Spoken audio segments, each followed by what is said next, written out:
Well, hello everybody. Guess what we got today? We got our phone book.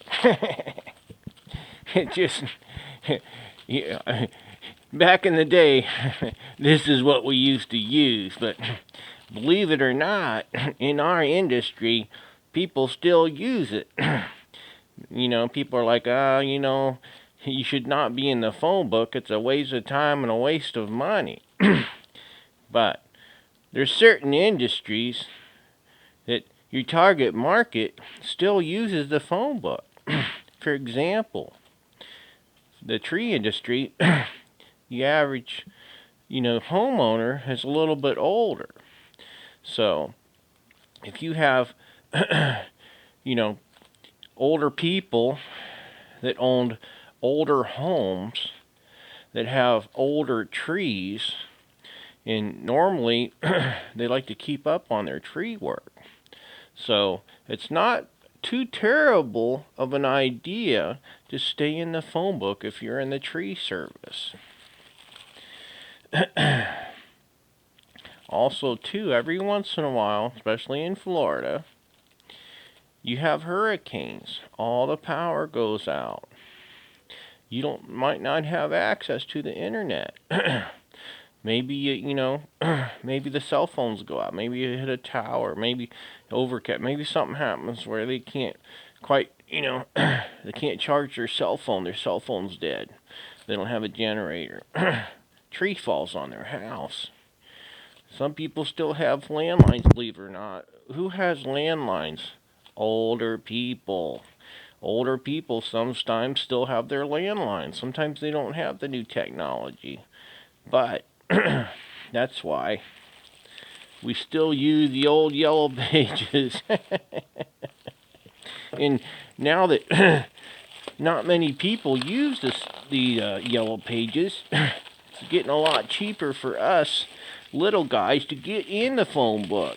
Remember when the phone books used to be too short, so you throw a phone book under your seat and sit on it, or you step on a phone book to reach it? Not anymore.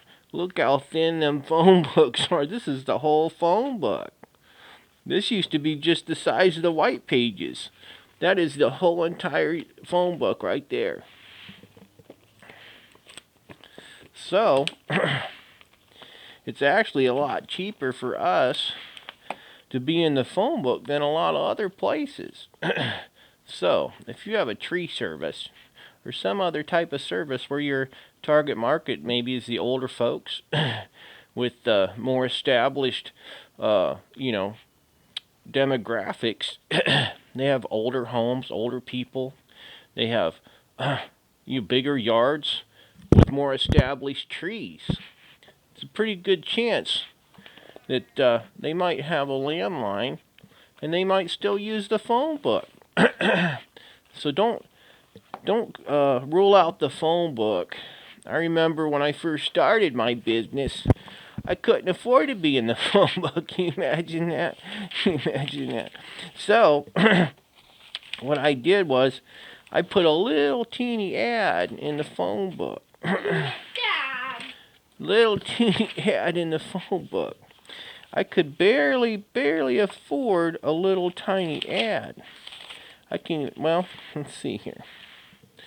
See these ads right here? I couldn't afford just a little tiny, it was like a little tiny ad. So,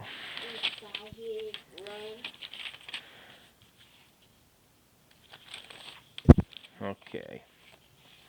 So what we're going to do here, we're going to go ahead and look up these little tree ads. What I used to do is just buy a little tiny ad, just like a line ad right there. See if I can find this in this thing. Right there. See? Used to just do that little tiny ad. And then when I got a little more money, we do something like that and put a little red behind it. An extra $20-$30 a month. And those ads were, probably $100-$200 a month for a line ad. Well, now, since nobody uses a phone book anymore, got people like this guy here. He's running a 2-page ad. And that 2-page ad before was a couple $1,000s.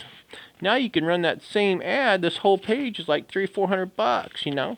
This is like $300-400. He's probably running that whole thing for less than $1,000. I don't know if I'd do a whole double-page ad. Got these guys here running full-page ads. You know, they're probably spending, you know, $400-500. Got these guys for $500. But it's not only always the biggest ad that gets, you know, gets exposure. Of course, you know, when they're flipping through here, and you're an older person, you know, sometimes you use your head a little bit. You're thinking to yourself, huh, these guys are spending a lot of money on advertising. They might want to charge me a little more to cut my trees. So sometimes you run that big ad, sometimes you're kicking yourself in the tail. So our trees are, we wait a little bit, we go a little bit back here. We don't need to be front and center, because we're not the most expensive people. We don't have all that overhead. You don't need all that overhead, because that overhead you just pass on to the customer. You think your customers want to pay for your yellow page ad? I don't think so. Alright. Then we come to one like this here. Half-page ad. You know, 100, 150 a month. You know, something reasonable. Something, you know, you can do like a stump or two and pay for the ad. You know, you don't have to, you know, do 3, 4, 5 jobs just to pay for your ad every month. Brings your overhead down. Because it's just part of your advertising. You don't want to spend, you know, your whole ball of wax on one form of advertising. Because, you know, we have younger customers too. You know, they use their cell phones, you know. This is just, you know, going to be probably, you know, less than 10% of your advertising. So you can't, you know, you don't want to spend all your money in one spot. So anyway, this is our ad. The yellow pages. Not too bad. So, so just remember, when you're running your advertising, don't forget about the phone book. If you got an older type of business, you know, where people get their power out and they have something like a tree on their house, they can still open up the phone book, use their landline, and call you. So, you know, call 584-TREE. All right? All right, I'll talk to you soon. And remember, phone book, still there. People still use it. One job will pay for the whole thing. Have a good day.